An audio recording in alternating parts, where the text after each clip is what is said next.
Flix on VH1 is sponsored by the full line of quality cars from Hyundai. Yes, Hyundai. And by Camelot Music. Check out the special selection of Price Fighter CDs and cassettes. Hi, I'm Wendy Tush. What do Mick, Jagger, Rebecca De Mornay, and Christian Slater have in common? Not much, but they're all on this edition of Flix.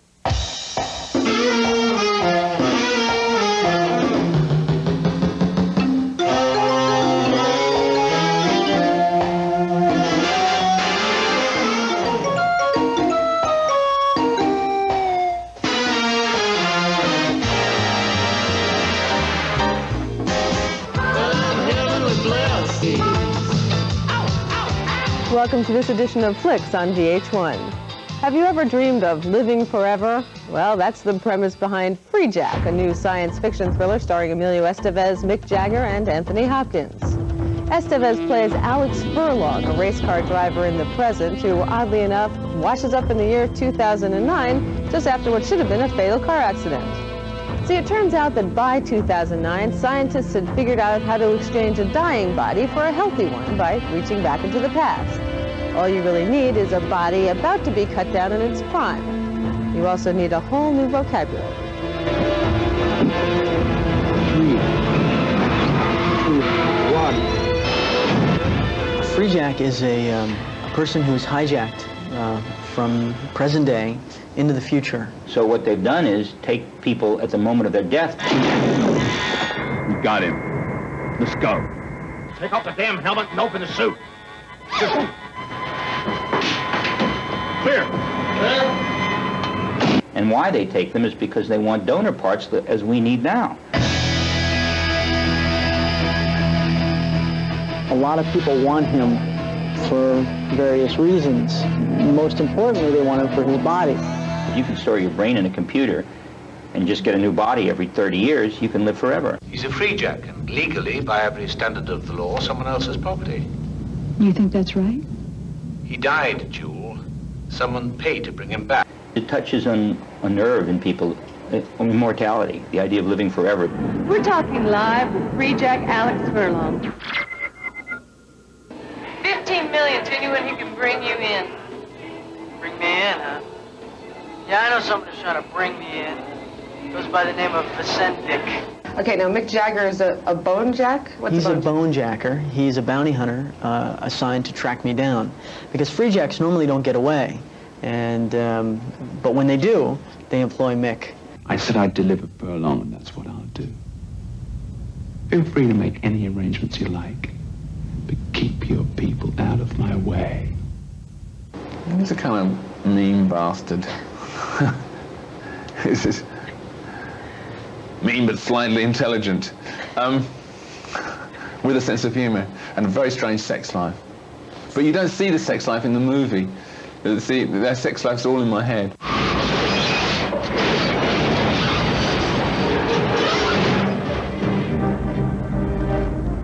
How am I doing? Not bad. He's got a great dry sense of humor and great sneer. great sneer. And I mean, he delivers these little one-liners. Don't do it. Don't do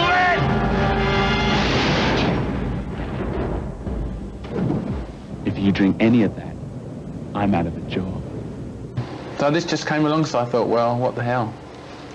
Do it, get on with it. Fire! No, everyone kept saying, aren't you nervous, aren't you nervous? It's not as nerve-wracking as singing in front of an audience. Fire! Were you ever doing something where you were completely out of context and you had to pretend? Oh yeah. So yeah, I had to react to things that weren't there, and that's difficult. You know, it's you have to trust the director and what he's telling you that you're seeing. What we eventually ended up with was more phenomenal than I imagined. Welcome to my mind. If you could have somebody else's mind, whose would you have? I'd have to give that one some thought. I'd like to be in a theoretician's mind, you know, someone like Einstein or Stephen Hawking or someone that sees a very large picture.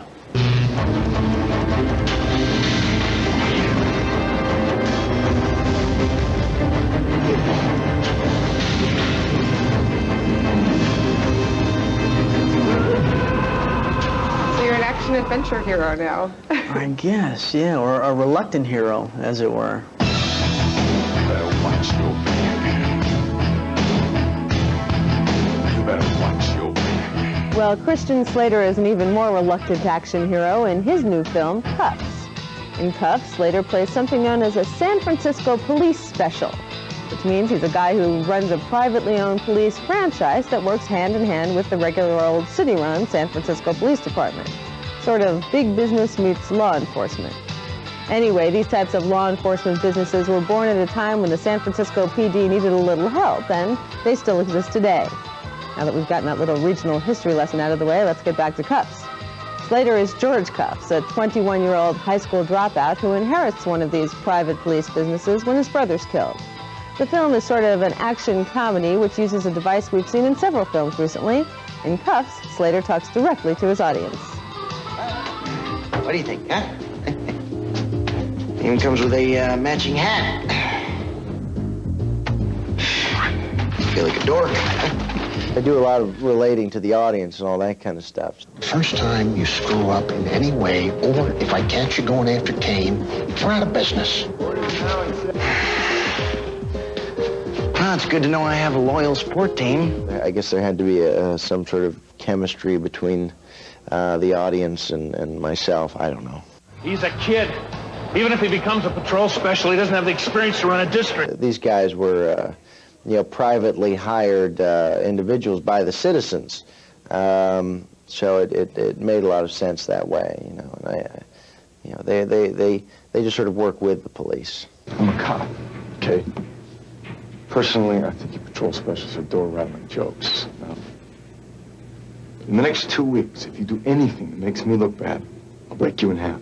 Now that he's accepted the fact that he is going to own this district, and then all of a sudden this guy gets put in his life to sort of babysit him.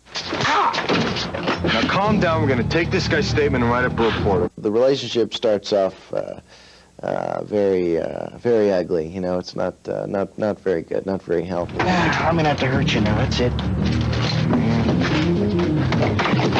Hey, come on! Don't you see that getting Kane would be as good for you as it would be for me?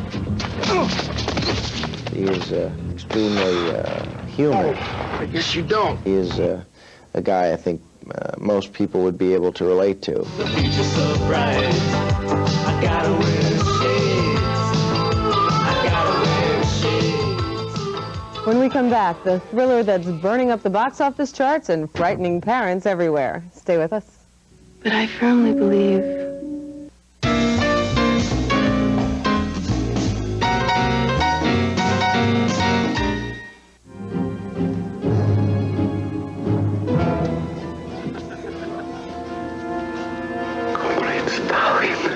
Welcome back to this edition of Flix on VH1.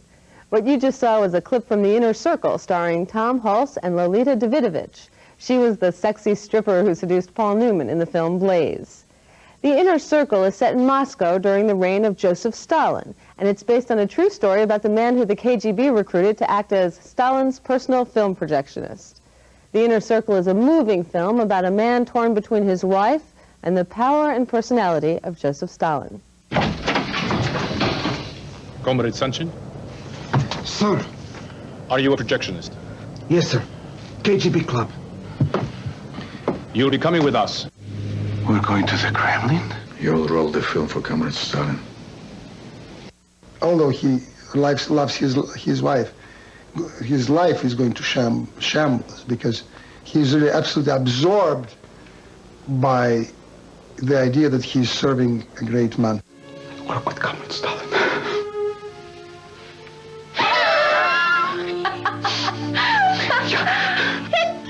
No. Where? In the Kremlin. She doesn't typify a real Soviet person insofar as being able to cope and being able to compromise and to learn how to be a liar. Why do you take down Photoshilov's picture? You don't like him anymore? Maybe he's enemy of the people as well, huh? What?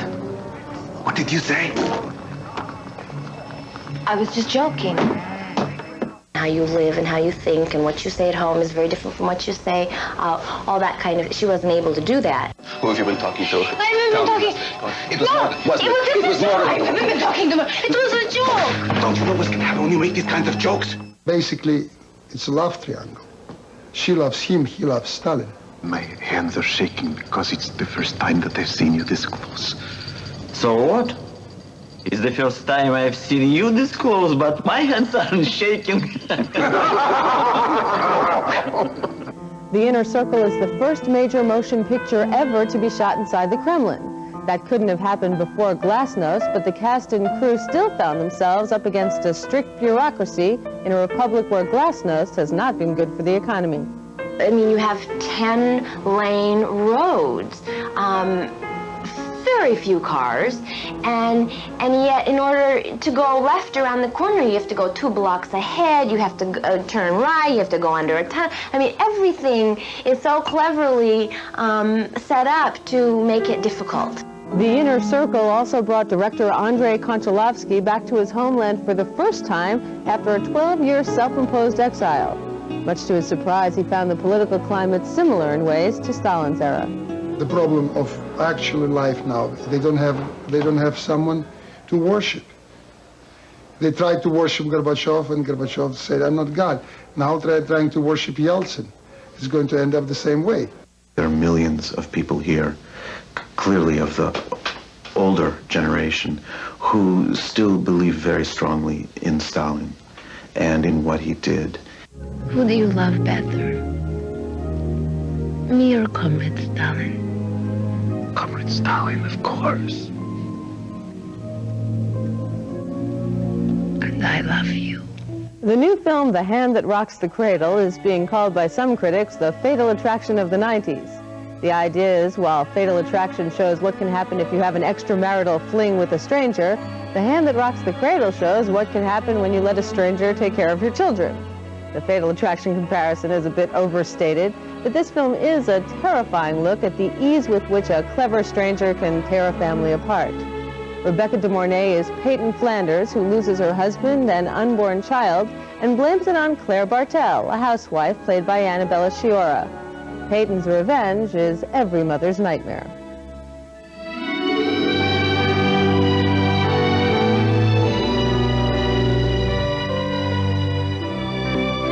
Claire's world that has been created by her family and Claire and her friends, and has been cultivated over time and has grown and become something very rock solid. Excuse me, do you know where the Bartels live? Oh, well, I'm Claire Bartel.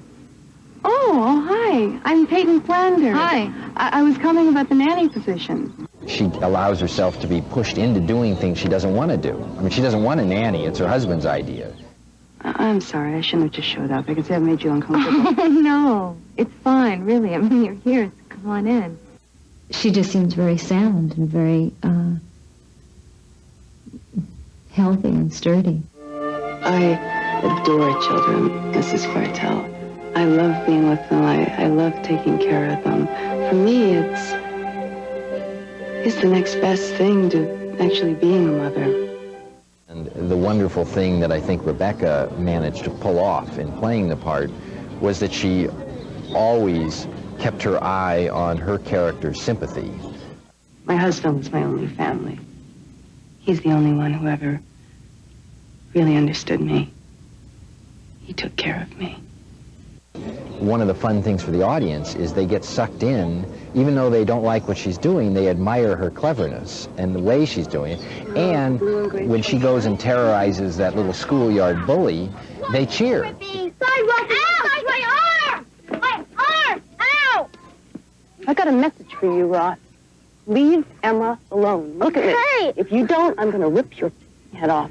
She was brilliant. Her powers of dissembling, uncanny. Her derangement, spooky. Solomon, this is Peyton. Peyton Solomon. Nice to meet you, Solomon. Oh, hello. I'm sorry. Oh, I'm sorry. I'm sorry. Well, that's all right. It was an accident. Anyone can have an accident. He intuitively knows that this person is not a good person. And he can't maybe articulate that, but he knows that. Don't with me, retard.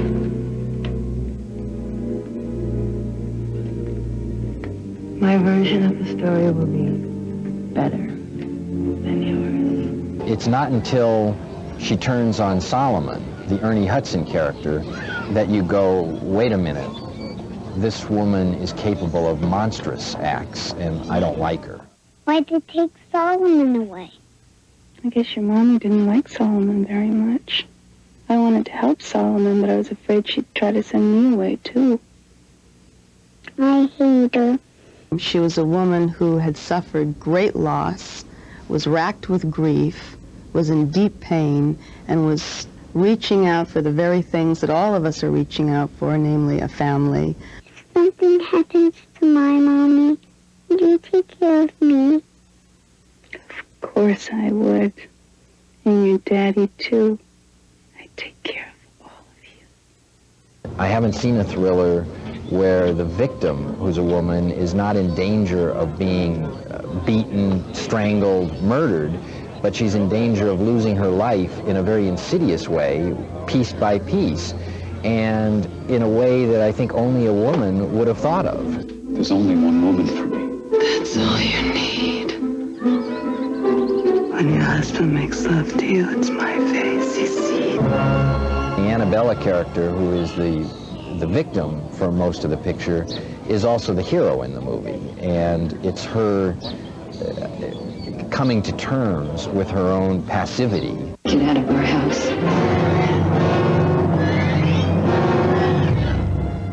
This film is not recommended for nervous mothers. When we come back, we'll find Annabella Sciorra in another tough spot in a Spike Lee film, new on video. Stay with us. I'm not going to say please. That's not going to stop me from being angry.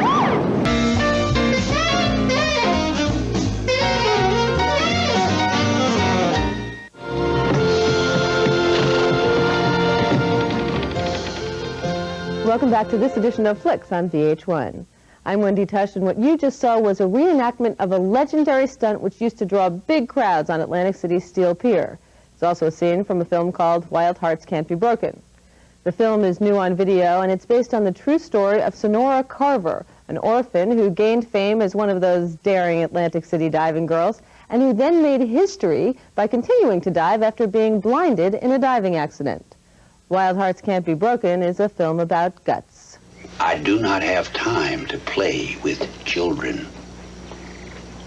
Now, will you get off that chair? Not until you agree to give me a chance. I'm not giving I only want a chance. It's about a girl who dared to live her dreams. You know, that's probably the main message.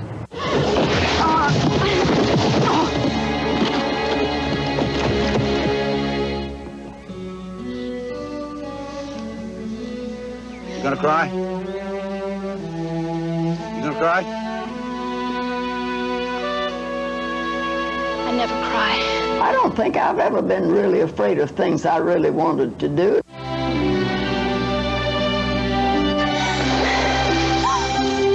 I gotta go, I'm sorry. Sonora, wait. Sorry. He was sort of using her to get to his father, and in the process he fell in love with her.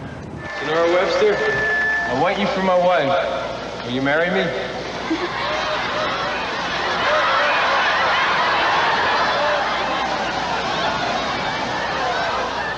Take my hand in marriage and make me a happy man. Wild Hearts Can't Be Broken is a great find for family viewing.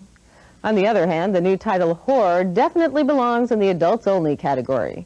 Horror stars Teresa Russell and was directed by Ken Russell, no relation, to show the dark side of the world's oldest profession. As a matter of fact, Horror is very reminiscent, but not as good as an earlier Ken Russell film called Crimes of Passion, which also looks at the downside of prostitution and starred Kathleen Turner. Anyway, in order to get video stores to stock a film with such a racy title, Horror's distributors are offering, believe it or not, 4 different versions of the film. There's the original screen version, which was rated NC-17, and there are 2 R-rated versions, one called Horror, and one called If You Can't Say It, Just See It. And if that's not strange enough, there will be a 4th version, which is actually more explicit than the original film. Here's a clip from the screen version, which is where it all began. Do you think what I do is wrong? I think what a pimp does is wrong.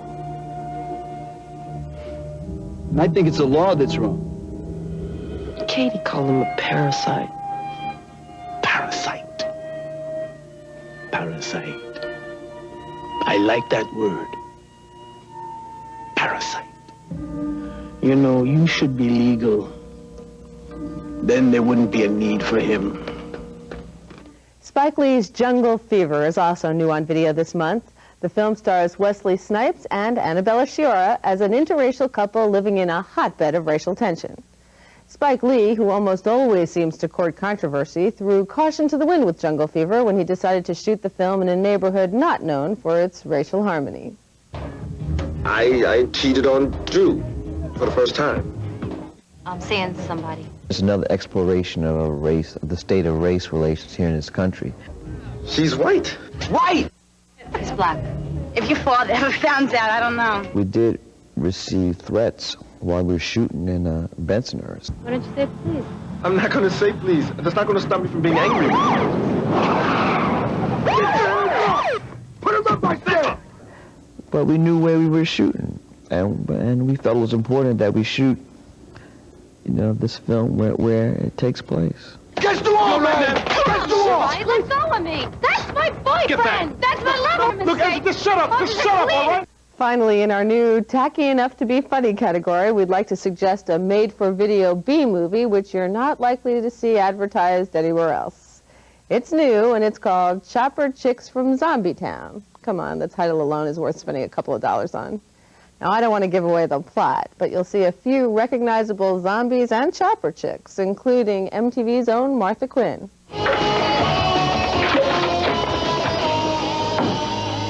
Oh, Mom, I had enough of you last time around.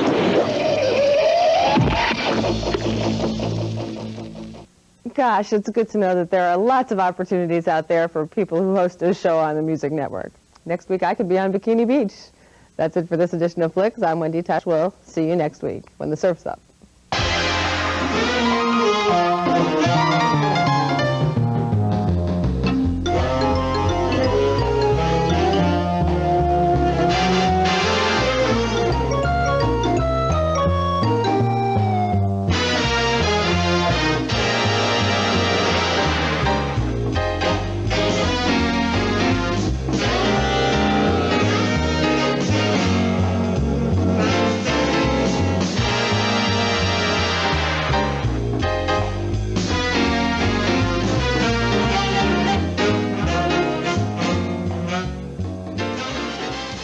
Flix on VH1 is sponsored by the full line of quality cars from Hyundai. Yes, Hyundai. And by Camelot Music. Check out the special selection of Price Fighter CDs and cassettes.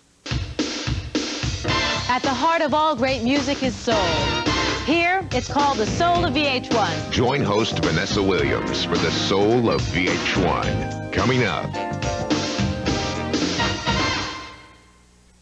VH1 Stand-Up Spotlight. 13 new shows so funny they will crack you up. It's a new season of VH1 Stand-Up Spotlight with Rosie O'Donnell. Friday and Saturday at 11, only on VH1, the channel that plays the greatest hits.